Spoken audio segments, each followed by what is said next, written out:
আসসালামু আলাইকুম, স্বাগতম আবারও আমাদের সাজেশন ভিডিওতে। যদিও কথা ছিল দুবার, ম্যাথ 2 না ম্যাথ 3। তো আমার মনে হয়েছে ম্যাথ 3টা আগে দেওয়া উচিত, তারা তোমাদের সিনিয়র, এই কারণে আমি তাদেরকে তোমাদেরটাও দিব না, এমন না। ম্যাথ 2 এর পরবর্তীতে ম্যাথ 2 আসবে, সমস্যা নাই। তো চলো শুরু করা যাক ম্যাথ 3। তো ভিডিও শুরু করার আগে আমি কিছু কথা বলতে চাই আজকে, কেননা আজকের ভিডিওটা একটু লং হবে, কারণ ম্যাথগুলো একটু বড় বড় ওঠাতে সময় লাগছে বা দেখাতে সময় লাগবে। তো ধৈর্য সহকারে পুরো ভিডিও দেখার অনুরোধ রইল। অনেকে দেখা যাবে প্রথম পার্টটুকু দেখে আর দেখবে না, তো পরে এসে বলবে ভাই আপনি তো এই কটা দিছিলেন, পরীক্ষায় তো পাই নাই। তো এটা যেন না হয়, তার জন্য আবারও বলছি পুরো ভিডিওটি দেখতে হবে। চলো শুরু করা যাক আজকে ম্যাথ 3।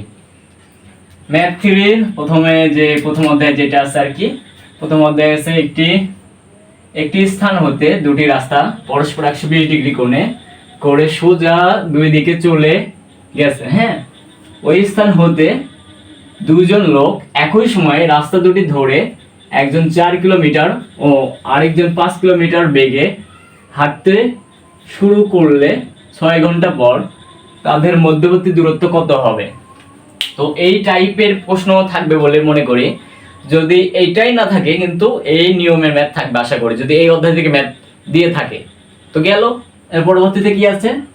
এরপরে হচ্ছে দেখো, এইটা মনে হয় সম্ভবত সংক্ষিপ্ত প্রশ্ন, আমার যতটুকু সাজেশন করা আছে ওখান থেকে দিছি, সমস্যা নাই। তোমরা দেখবা কয়েকটা এর মধ্যে সংক্ষিপ্ত প্রশ্ন আছে। একটি সামান্তরিকের সন্নিহিত বাহুদ্বয় যথাক্রমে 10 ও 12 মিটার হলে এর ছোট কর্ণের দৈর্ঘ্য 8 মিটার বলে দিয়েছে এবং অপর কর্ণের দৈর্ঘ্য নির্ণয় করে। হ্যাঁ, 2 নাম্বার গেছে। এরপর 3 নাম্বার, একটি ট্রাপিজিয়ামের সমান্তরাল বাহুদ্বয় 24 ও 52 মিটার, অপর বাহুদ্বয়ের দৈর্ঘ্য 26 ও 30 মিটার হলে ট্রাপিজিয়ামের ক্ষেত্রফল নির্ণয় করো। তো ট্রাপিজিয়াম থেকে মোটামুটি একটা ম্যাথ দিয়ে থাকে। হ্যাঁ, তো দেখা যাক কি দেয়। তো ম্যাথটা করে ফেলবা। হ্যাঁ, ট্রাপিজিয়ামটাকে মোস্ট একটা ইম্পর্টেন্ট। এই যে কি করে কয় মধ্যবর্তী দূরত্ব, ম্যাথটাও কিন্তু ইম্পর্টেন্ট। এরপরে আছে হচ্ছে 4 নাম্বার, একটি সুষম ষড়ভুজের ক্ষেত্রফল 60√3 বর্গ মিটার। এটা ম্যাক্সিমাম টাইমে হচ্ছে সংক্ষিপ্ত প্রশ্ন দিয়ে থাকে। হ্যাঁ, এর বাহুর সমান বাহু বিশিষ্ট অষ্টভুজের ক্ষেত্রফল নির্ণয় করো। এখানে কি বলবো তোমার, যদি ষড়ভুজের ক্ষেত্রফল দেওয়া থাকে অষ্টভুজের ক্ষেত্রফল নির্ণয় করতে বলবে, অথবা যদি অষ্টভুজের ক্ষেত্রফল দেওয়া থাকে ষড়ভুজের ক্ষেত্রফল নির্ণয় করতে বলবে। এরকম একটা প্রশ্ন মোস্টলি প্রতিবারই থাকে আর কি। এরপর একটি আছে কি 5 নাম্বার, একটি বর্গাকার ঘরের বাহুর দৈর্ঘ্য 36 মিটার, এর সামনে সুষম ষড়ভুজের 3 বাহুর আকারে বারান্দা দেওয়া হলো, বারান্দার ক্ষেত্রফল নির্ণয় করো। হ্যাঁ, গেল। এবার 6 নাম্বার, এই যে 6 নাম্বার একটা মোস্ট একটা ইম্পর্টেন্ট, কেননা এটা আমার পরীক্ষার সময় দিয়েছিল। একটি ঢাকনা সহ একটি বাক্সের বহির্বিভাগের দৈর্ঘ্য প্রস্থ উচ্চতা যথাক্রমে 10 সেন্টিমিটার, 9 সেন্টিমিটার, 7 সেন্টিমিটার এবং ভিতরের বাক্সের সেন্টিমিটার এবং ভিতরের সমগ্র পৃষ্ঠটির ক্ষেত্রফল 262 বর্গ সেন্টিমিটার হলে বাক্সটির কাঠের পুরুত্ব কত?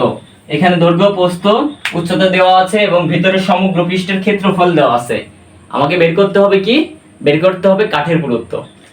এইটা একটা ইম্পর্টেন্ট। এইটা আচ্ছা, রচনাগুলোরও একটু ইম্পর্টেন্ট দিয়ে দিই। হ্যাঁ, এটাও ইম্পর্টেন্ট। তো এরপরে আছে 24 সেমি উচ্চতা বিশিষ্ট একটি সমপ্রিজম 7 সেমি বাহু বিশিষ্ট একটি সমবাহু ত্রিভুজের উপর অবস্থিত। প্রিজমটির আয়তন ও সমগ্র তলের ক্ষেত্রফল নির্ণয় করো। এটা কিন্তু শর্ট কোশ্চেনের মধ্যেই পড়ে। এটা একটা শর্ট কোশ্চেন, এটা একটা শর্ট কোশ্চেন। তো এরপরে দেখো, এই যে এটা কিন্তু শর্ট সম্ভবত। এরপরে দেখো আছে কি, এটা তো বললাম। 7 নাম্বার গেছে। 8 number, 8 semi 6 semi 8 semi 10 semi ব্যাসার্ধ বিশিষ্ট 3টি গোলাকার বল গলিয়ে একটি বল তৈরি করা হলো। তিনটা ব্যাসার্ধ মিলে তিনটি বল গলিয়ে একটি বল তৈরি করা হলো। বলটির নতুন আয়তন ও পৃষ্ঠের ক্ষেত্রফল নির্ণয় করো। এটাও ইম্পর্টেন্ট।